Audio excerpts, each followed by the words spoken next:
జనాలు ఎన్నికొచ్చి గుచ్చుకుంటున్నాయి. Right right right వాళ్ళు సిద్ధమైపోయారు, సిద్ధమా అంటూ పోస్టర్లు కూడా వెలుస్తామని ఈ టీడీపీ జనసేన అయితే మరి ఇప్పటికి కూడా సిద్ధం కాలేదు అనిపిస్తుంది. మళ్ళీ వస్తాను మీ దగ్గరికి. విజయ్ కిరణ్ గారు, వైఎస్ఆర్ కాంగ్రెస్ పార్టీ సిద్ధమైపోయింది, సిద్ధమా అంటూ సవాల్ విసురుతా ఉన్నారు, అభ్యర్థులు ప్రకటించేస్తా ఉన్నారు, విడతల వారీగా అభ్యర్థులు పట్టిస్తారు. ఓకే, బహుశా వాళ్ళు గెలుస్తారా ఓడిపోతారా అనేది ప్రజలు నిర్ణయిస్తారు.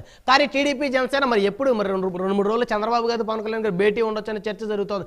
మరి ఆ భేటీలో కనీసం ఒక విడతన్న రిలీజ్ చేస్తారా లిస్టు, లేకపోతే అక్కడ కూడా ఏదో తూతూ మాత్రంగా భేటీ అయ్యి బయటకు వస్తారనేది చూడాలి. మరి ఏమంటారు?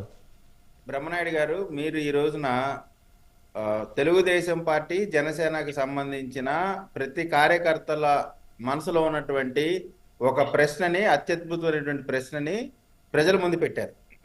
దానికి నాగేంద్ర అన్న ఆయన పర్సనల్ అభిప్రాయం చెప్పారు. ఎవరైనా సరే వాళ్ళ పర్సనల్ అభిప్రాయం చెప్పే స్వేచ్ఛ జనసేన తెలుగుదేశం పార్టీలో ఉంటాయి అనేది మరొకసారి స్పష్టమైంది. స్వేచ్ఛగా చెప్పే పరిస్థితి వైసీపీలో ఉండదు. ఇకపోతే ఇక్కడ రెండు విధాలుగా చూడాలండి. ఒకటి గెలిచే పార్టీ, రెండు ఓడిపోయే పార్టీ. ఓడిపోయే పార్టీ వైఎస్ఆర్సీపీ కాబట్టి వాళ్ళు ఎవరిని ఎక్కడ ఎట్టా పెట్టాలి, ఏం చేయాలి అనే తర్జన భర్జనలో కింద పైన పడతా ఉన్నారు. ఇక్కడ గెలిచే పార్టీ కాబట్టి ఈ రెండు అంటే ఇక్కడ ఒక పొత్తు ధర్మం ఉంటుందండి. ఆ పొత్తు ధర్మాల్లో భాగంగా ఎవరిని ఎక్కడెక్కడ అకామిడేట్ చేయాలి, అక్కడ మారే పరిస్థితులు అక్కడ ఎట్లా అడ్జస్ట్ చేయాలి.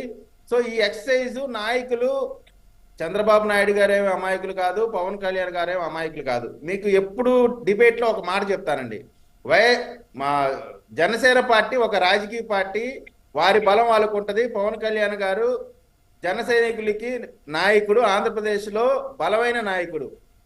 చంద్రబాబు నాయుడు గారు మా కార్యకర్తలకి, మా అందరికి నాయకుడు, అదొక రాజకీయ పార్టీ. వైఎస్ఆర్ కాంగ్రెస్ పార్టీ దత్తపుత్రుడు ఏయో చెప్తా ఉంటారు. మొన్న ఒక సిట్యువేషన్ లో చంద్రబాబు నాయుడు గారు 2 నియోజకవర్గాలు ప్రకటించిన వెంటనే పవన్ కళ్యాణ్ గారు ఆయన రాజకీయ పార్టీకి సంబంధించిన ఎత్తుగడలో భాగంగా 2 నియోజకవర్గాలు ప్రకటించారు. అంటే ఇక్కడ వైఎస్ఆర్ కాంగ్రెస్ పార్టీ 2 లైన్లు తీసుకుంది. ఒకటేమో పవన్ కళ్యాణ్ గారు 2 సీట్లు ప్రకటించారు, చంద్రబాబు నాయుడు గారు 2 సీట్లు ప్రకటించారు. పొత్తు చెడిపోయింది. వీళ్ళిద్దరూ ఎవరికి వారు విడివిడిగా చెప్తా ఉన్నారు. వీళ్ళకి అసలు పొత్తు నిలబడదు, పొత్తు నిలబడకూడదని, పొత్తు పొడవకూడదని, చెయ్యని పూజలు లేవు, మళ్ళీ రాంబాబు గారు ట్వీట్ చూసారా? చంద్రబాబు పొత్తు ధర్మే కాదు, ఏ ధర్మము పాటించడు తమ్ముడు పవన్ కళ్యాణ్ అంటూ. మీరు ఆ ట్వీట్ పెట్టే ముందు అంబటి రాంబాబు గారు నాకు తెలిసి ఇంకొక 2 స్టెప్పులు వేసి ఉంటారు. ఎందుకంటే అబ్బా అయిపోయింది, ఇంకేముంది, పవన్ కళ్యాణ్ గారు చంద్రబాబు నాయుడు గారి మధ్య గ్యాప్ వచ్చేసింది, వీళ్ళిద్దరు విడిపోతున్నారు అమ్మయ్య అని ఊపిరి పీల్చుకొని ఉంటారు. కానీ ఇక్కడ ఒక స్పష్టత నాయకులకు ఉంది, కేడర్కు ఉంది, నాయకత్వానికి ఉంది. ఆంధ్రప్రదేశ్ ఎత్తిపోయింది. ఆంధ్రప్రదేశ్ ని తిరిగి గాడిలో పడేయాలంటే ఖచ్చితంగా జగన్మోహన్ రెడ్డి గారి ప్రభుత్వం ప్రజల విశ్వాసం కోల్పోయింది. ఆ కోల్పోయిన విశ్వాసంలో భాగంగా ఓటు చీలకుండా ప్రతిపక్షాలు అందరూ ఏకతాటిపైకి వచ్చి ఈ ప్రభుత్వాన్ని ఇంటికి పంపించకపోతే ఆంధ్రప్రదేశ్కి ఇబ్బంది అనేటువంటి క్రమంలో జరుగుతున్నటువంటి పొత్తులు. ఇదేదో పవన్ కళ్యాణ్ గారి కోసమో, లేదా చంద్రబాబు నాయుడు గారి కోసమో, లేదా తెలుగుదేశం జనసేన నాయకుల కోసం కాదు, ఆంధ్రప్రదేశ్ భవిష్యత్తు కోసం పొడిచిన పొత్తు ఇది. ఆంధ్రప్రదేశ్ రాష్ట్రానికి రాజధాని కావాలి, పోలవరం కావాలి, ఉద్యోగాలు కావాలి, అభివృద్ధి కావాలి, కొత్త కంపెనీలు రావాలి, ఉన్న కంపెనీలు ఇక్కడే ఉండాలి, ఉన్న కంపెనీలు వాళ్ళు పారిపోకూడదు, రాష్ట్రం సర్వతోముఖాభివృద్ధి చెందాలి, పేదలు ఉన్నత స్థానానికి రావాలి, ఎప్పుడు యాచించుకునే స్థాయిలో కాకుండా శాసించే స్థాయిలో ప్రజలు ఉండాలి, వారు స్వయం సమృద్ధిగా ఉండాలి, అదేవిధంగా ప్రభుత్వం కూడా సంక్షేమం అందించాలి. ఇది ఆంధ్రప్రదేశ్ కానీ ఏ రాష్ట్రం కానీ పచ్చగా ఉండాలంటే జరగాల్సినటువంటి పరిస్థితి. అది కాకుండా కేవలం నేను బటన్ నొక్కుతాననే కార్యక్రమం తప్ప ఆంధ్రప్రదేశ్ లో ఏ కార్యక్రమం జరగట్లేదు. కాబట్టి ఖచ్చితంగా ఈ 2 పొత్తులు చంద్రబాబు నాయుడు గారు, పవన్ కళ్యాణ్ గారి పైన వదిలేద్దాం. ఎవరెవరికి ఎక్కడ ఇవ్వాలి, ఎప్పుడు ఇవ్వాలి అనేది వారికంటే ఎక్కువ మనకు తెలుసని నేనైతే అనుకోవట్లేదు. ఖచ్చితంగా జనసేన పార్టీ కార్యకర్తల, లీడర్ల మనోభావాలని గౌరవించే బాధ్యత అటు చంద్రబాబు నాయుడు గారిది, ఇటు పవన్ కళ్యాణ్ గారిది. అదే విధంగా తెలుగుదేశం పార్టీ కార్యకర్తలది, నాయకుల మనోభావాలని గౌరవించాల్సిన బాధ్యత పవన్ కళ్యాణ్ గారిది, చంద్రబాబు నాయుడు గారిది. కాబట్టి రెండు పార్టీల కార్యకర్తల నాయకుల మనోభావాలను దృష్టిలో పెట్టుకొని ఎవరికి ఇబ్బంది లేకుండా రేపొద్దున అభ్యర్థులను ప్రకటించినాక కూడా ఆ అభ్యర్థుల గెలుపుకి అందరూ కలిసి పనిచేయడం కావలసిన వాతావరణం క్రియేట్ చేసే క్రమంలో భాగంగా ఆలస్యమే తప్ప ఇదేదో వాంటెడ్లీ డిలే చేయాలని డిలే చేయడం ద్వారా అంటే నష్టపోయే కార్యక్రమంలో ఒక్క విషయం విజయకిరణ్ గారు, గతంలో తెలుగుదేశం జనసేన డిస్కషన్కి సంబంధించి పవన్ కళ్యాణ్ గారు ఒక మాట అన్నారు. ఎవరైతే పొత్తు ధర్మాన్ని వ్యతిరేకిస్తారో, పొత్తులు విచ్ఛిన్నమయ్యేటువంటి విధంగా ఎవరైతే వ్యాఖ్యలు చేస్తారో వారిని కోవర్ట్లుగా పరిగణించాల్సి వస్తుందని చెప్పేసి ఆయన 10 అడుగులు ముందుకేసి వారి కార్యకర్తలు నొచ్చుకుంటారు, అయినా అప్పటికీ కూడా పొత్తు విచ్ఛిన్నం కాకూడదని చెప్పేసి మాట్లాడారు. కానీ తెలుగుదేశం నేతలు, తెలుగుదేశం నాయకులు, కార్యకర్తలు అక్కడక్కడ రకరకాలుగా మాట్లాడతారు. ఇంకా చెప్పాలంటే తెనాలి నియోజకవర్గంలో నాదెళ్ల మనోహర్ గారే పోటీ చేస్తారనేది రాష్ట్ర ప్రజలందరికీ తెలుసు. ఎందుకంటే పవన్ కళ్యాణ్ గారి తర్వాత స్థానం జనసేనలో ఆయనదే. ఆయన స్థానంలో కూడా ఆలపాటి రాజా గారు నేనే పోటీ చేయాలని చెప్పేసి ఆయన కార్యకర్తలు రకరకాలుగా మీడియా ముందు సూసైడ్ అటెంప్ట్లు చేసుకునేటువంటి కార్యక్రమాలు చేయడం, దానికి సంబంధించి ఎప్పుడు కూడా తెలుగుదేశం పార్టీ స్పందించలేదు ఇంతవరకు కూడా. ఎందుకని అట్లా? ఇప్పుడు డిలే కారణం ఏంటంటే, ఇప్పుడు ఆలపాటి రాజా గారు చాలా సీనియర్ నాయకులు, అనేక సార్లు ఎమ్మెల్యేగా మంత్రిగా పోటీ చేసిన ఆయనకి సంబంధించినటువంటి కార్యకర్తలు అభిమానులు ఉంటారు.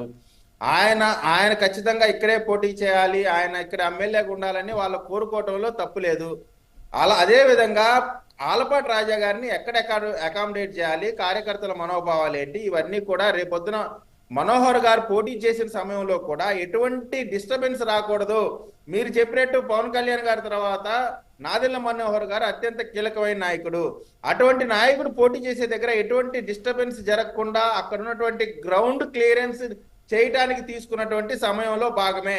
కొంతమంది అభిమానులు ఉంటారు, కొంతమంది ఏంటంటే ఆ నాయకుడి మీద ఉన్న ప్రేమతో మాకు ఇతనే ఉండాలనేటువంటి ఉంటాయి. కానీ వాళ్ళని ఆలపాటి రాజా గారు తెలుగుదేశం పార్టీకి మంచి సైనికుడు అండి. ఆయన పార్టీ ఇంట్రెస్ట్ తప్ప పర్సనల్ ఇంట్రెస్ట్ ఉండదు. ఆయన చంద్రబాబు నాయుడు గారు పోటీ చేయమంటే చేస్తారు, లేదు పార్టీకి పనిచేయమంటే పార్టీకి పనిచేస్తారు. ఆలపాటి రాజా గారు ఒక నియోజకవర్గ నాయకుడు కాదు, రాష్ట్ర స్థాయి నాయకుడు. ఒక నియోజకవర్గం కాదు, అనేక నియోజకవర్గాలని గెలిపించగల సత్తా ఉన్న నాయకుడు. కాబట్టి ఆయన ఎక్కడ అవసరం ఉంటే అక్కడ ఆయన ఉపయోగిస్తారు. ఆ నాదెళ్ల మనోహర్ గారికి ఖచ్చితంగా అక్కడ జనసేన పార్టీ ఉమ్మడిగా అతన్ని ప్రకటిస్తే మాత్రం ఖచ్చితంగా ఇబ్బంది లేకుండా ఉండేటువంటి పరిస్థితుల్ని తెలుగుదేశం పార్టీ జనసేన కలిసి చేస్తాయి.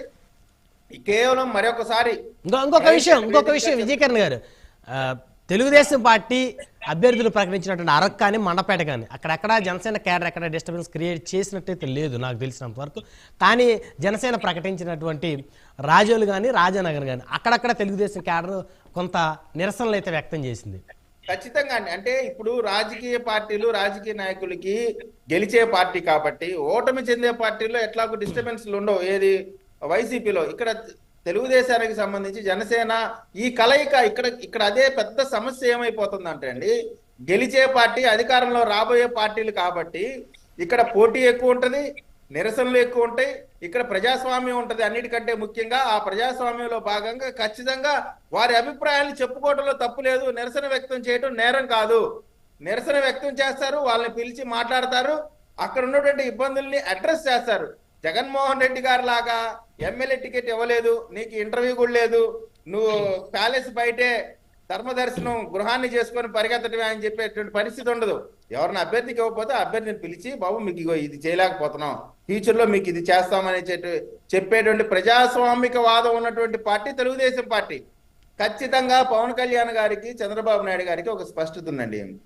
మీకు మొదటే చెప్పాను, ఈ పొత్తు in the interest of the state, not in the interest of the parties. ప్రజల కోసం, రాష్ట్రం కోసం జరిగినటువంటి పొత్తు. ఖచ్చితంగా ఇద్దరు కలిసి పోటీ చేస్తా ఉన్నారు.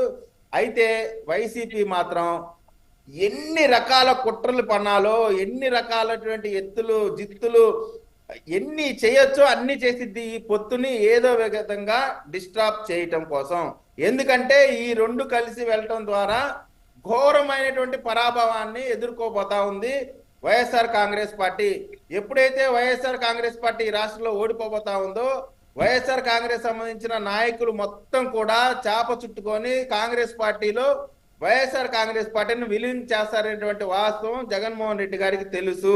రైట్ రైట్ అందుకనే ఈ విధమైనటువంటి మార్పులు చేర్పులు నేను చెప్తున్నా అండి. ఇప్పుడు మార్పులు కూడా కన్ఫర్మేషన్ ఏమి ఉండదు.